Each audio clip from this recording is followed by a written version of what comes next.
بہت بہت شکریہ جناب اسپیکر. سب سے پہلے میں موضوعیت پر بات کروں پھر اس کے بعد آپ موضوعیت پر بات کریں کیونکہ ہم نمان بھی ہے اور یہ موضوعیت پر بات کروں. شکریہ جناب اسپیکر. میں سب سے پہلے اپوزیشن ارکان اور ٹریجری ارکان کا شکریہ ادا کرتا ہوں اور آپ کا شکریہ ادا کرتا ہوں کہ آج آپ نے اس ریپرزینٹیو اجلاس میں مذمت کی قرارداد کے حوالے سے مجھے اس کی موضوعیت پر بات کرنے کا موقع دیا. جناب اسپیکر, جیسے کہ آپ کے علم میں ہے 2 اور 3 جنوری 2021 کی درمیانی شب اشتری کے مقام پر انسانی تاریخ کا ایک انتہائی اندوہناک سفاکانہ اور بربریت سے بھرپور ایک واقعہ رونما ہوا جس میں ہزارہ قوم سے تعلق رکھنے والے 10 انتہائی بے گناہ نہتے مزدوروں کو بے دردی سے قتل کر دیا گیا. اور اس واقعے میں ایک ایسا وحشیانہ فن کا مظاہرہ کیا گیا جس کی تاریخ کہیں نہیں ملتی, جس کی نظیر کہیں نہیں ملتی. ان بے گناہ اور معصوم مزدوروں کو ذبح کر کے شہید کیا گیا جو پاکستان میں, بلوچستان میں اور پوری دنیا میں اپنی نوعیت کا انتہائی دردناک واقعہ ہے. اس کی مذمت کے لیے ہمارے پاس الفاظ کم پڑ جاتے ہیں, ہم سب کے لیے الفاظ کم پڑ جاتے ہیں کہ جو اندوہناک واقعہ ہوا ہے اس میں نہ صرف ہماری قوم بلکہ کوئٹہ کے شہری, بلوچستان کے عوام, پاکستان کے عوام, دنیا بھر میں انسانیت سے ناطہ رکھنے والے انسانیت دوست انسانوں کے لیے یہ سانحہ ایک بہت بڑا المیہ ہے.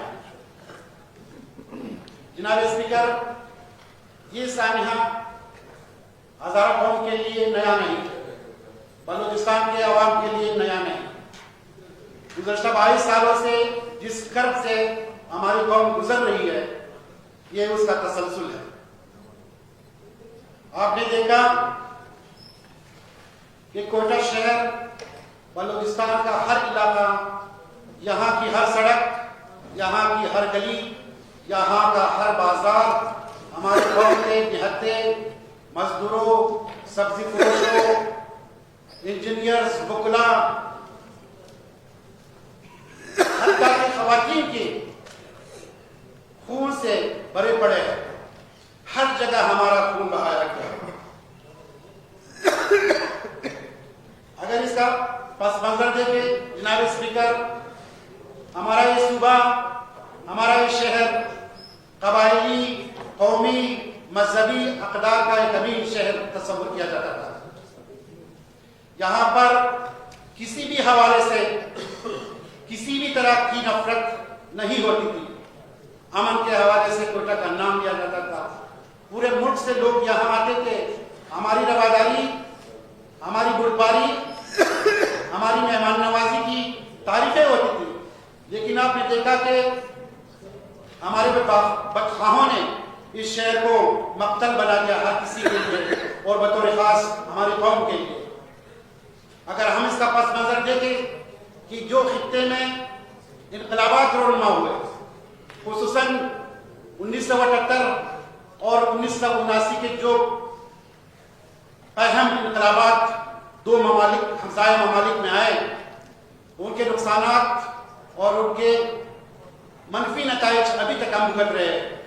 کہ ایک ملک, ہمسایہ ملک میں انقلاب آیا تو ہم نے دیکھا کہ یہاں پر کلاشنکوف کلچر جو ہے پروان چڑھا, بدامنی وہاں سے پھیلنی شروع ہوئی. اور جب ایک اور ہمسایہ ملک میں انقلاب آیا تو آپ نے دیکھا کہ اس نے اپنے نظریے کی ترویج کے لیے یہاں مسلک, یہاں فرقہ, یہاں مذہب کے نام پر پاکستانیوں کو تقسیم کرنے کی کوشش کی. لیکن اس دوران ہماری پالیسیاں بنانے والوں نے یہ نہیں سوچا کہ 78 اور 79 کے انقلابات کے کیا نتائج نکلیں گے.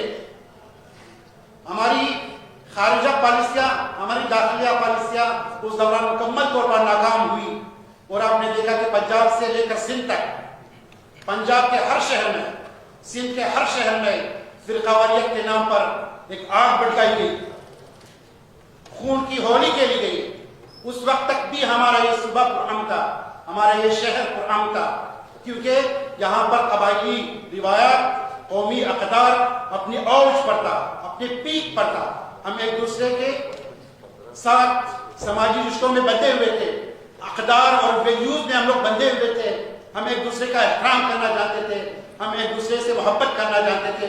لیکن آپ نے دیکھا کہ 90s کے بعد 92 میں ایک معاہدہ ہوا ہے سیاسی طور پر پنجاب میں، پھر اس کے بعد آپ نے دیکھا کہ یہی افریت، فرقہ واریت یا ایک خاص مائنڈ سیٹ کی یہی افریت کوئٹہ پہنچی، بلوچستان پہنچی، اور یہاں سے ایک بدامنی کا عمل شروع ہوا۔ اس دوران بھی ہمارے لیے یہ موقع تھا کہ ہماری جو قوتیں تھیں، ہماری جو پالیسیاں بنانے والے ادارے تھے، ان کو یہ سوچنا چاہیے تھا کہ یہ صورتحال بھی پیدا ہوئی، اور 1998-1999 کے بعد خصوصی طور پر ہماری کمیونٹی، ہماری قوم کے لوگوں کو ٹارگٹ کیا گیا۔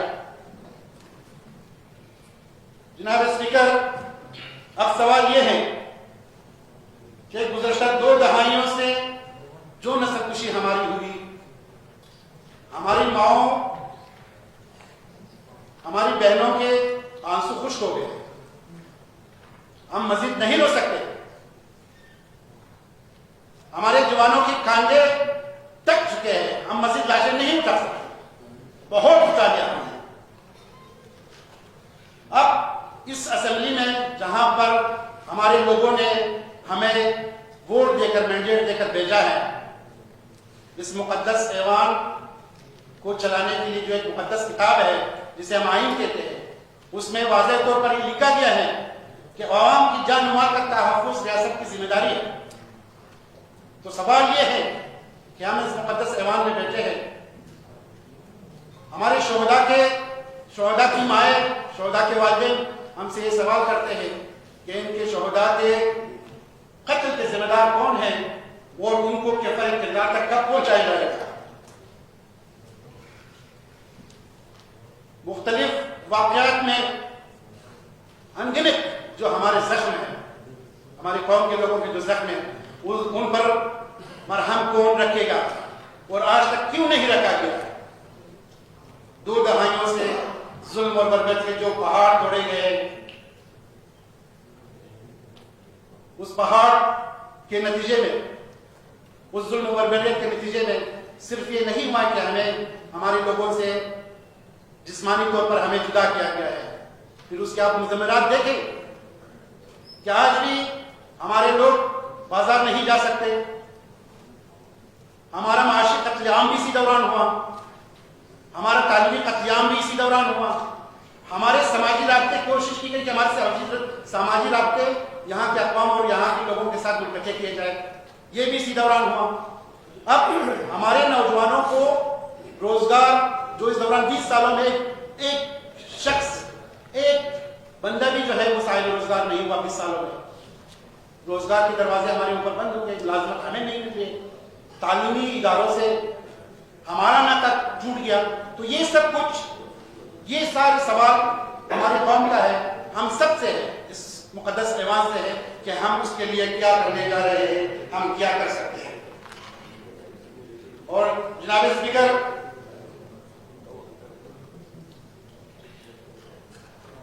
آپ کو معلوم ہے، ہم سب کو معلوم ہے کہ جو حکومتیں چلتی ہیں اس کی فیلئر کی ایک اہم وجہ امن و امان کی عدم بحالی ہے۔ جب امن و امان نہیں ہوگا تو آپ کی معیشت کا پہیہ نہیں چلے گا، یہاں تعلیمی ادارے، یہاں کے پارکس، یہاں کے اسٹیڈیمز آباد نہیں ہوں گے۔ یعنی جو بھی حکومت ناکام ہوئی ہے اس کی ایک اہم وجہ امن و امان ہے۔ اور آپ نے ماضی قریب میں دیکھا کہ امن و امان ہی کی وجہ سے ہماری ایک منتخب حکومت ختم کر دی گئی۔ تو لہٰذا مجھے توقع ہے کہ گزشتہ 2.5 سالوں سے جب ہماری حکومت آئی ہے، ان 2.5 سالوں میں جو امن و امان کا، جس طرح کی ایک پرامن فضا میں ہم سانس لے رہے تھے، ابھی ہم نے چلنا شروع کیا تھا، ابھی لوگ جو ہے بازاروں میں آ رہے تھے، ہماری کمیونٹی کے لوگ، ابھی اسکول، تعلیمی ادارے، پارکس اور اسٹیڈیمز آباد ہوئے تھے، ہمارے لوگ، ہمارے قوم کے اسپورٹس مین لوڑائی جا رہے تھے، جوب جا رہے تھے، چمن جا رہے تھے، ازدار جا رہے تھے کھیلنے کے لیے، تو اب ایک باطل خوف کی فضا یہاں پر بنائی گئی ہے. تو جناب اسپیکر، ایچ ڈی پی کو عوام نے جو مینڈیٹ دیا ہے وہ اس وجہ سے نہیں دیا ہے کہ ہم ان کے لیے صرف سڑکیں بنائیں، نالیاں بنائیں، ترقیاتی کام کر دیں. ہم نے شروع سے جب حلف کیا ہم نے یہی کہا کہ ایچ ڈی پی کا موقف ہے کہ سب سے پہلے ہمیں امن چاہیے، اس شہر کو امن چاہیے، بلوچستان کو امن چاہیے. جب یہ امن ہوگا تو پھر اس کے بعد ترقیاتی عمل ہوگا. ہم یہاں پر آئے ہیں تاکہ ہم امن و امان بحال کر سکیں. یہ جو لوگ ہم سے سوالات کرتے ہیں، جو متاثرین ہیں، جو لواحقین کے ان کے غموں کا مداوا ہو جائے. یہ ترقیاتی کام تو ہوتے رہیں گے، سڑکیں بنتی رہیں گی، لیکن سب سے ضروری کام اس حکومت کے لیے، ہم سب کے لیے یہ ہے کہ ہم یہاں پر امن و امان قائم کر لیں.